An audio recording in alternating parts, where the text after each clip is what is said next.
जब आपसे कहा जाता है कि सुमिरो या याद रखो या स्मरण रखो, तो स्मरण रखना उद्देश्य नहीं है, विधि है।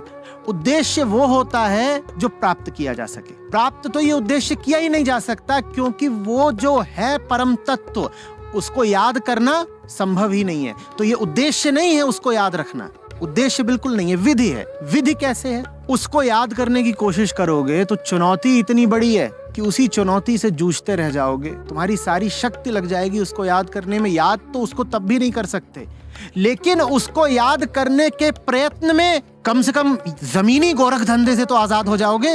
ये है विधि, उपाय की तरह बताया गया है, बहुत सूक्ष्म उपाय है, लेकिन ये उपाय भी हम पर विफल हो जाता है। बताओ क्यों?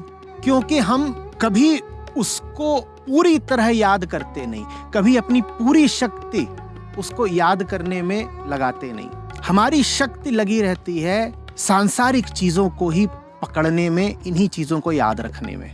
हम कहते हैं कि हम नाम स्मरण कर रहे हैं, तो फिर हम क्या करते हैं? हम जपते रहते हैं राम राम राम राम या कुछ भी और। कभी सतनाम बोलेंगे, कभी ओंकार बोलेंगे, कभी कुछ और साथ ही साथ मन की सामग्री यथावत पड़ी रहती। हमने ये कुटिल संतुलन बनाना बखूबी सीख लिया है। हम दोनों काम एक साथ कर जाते हैं।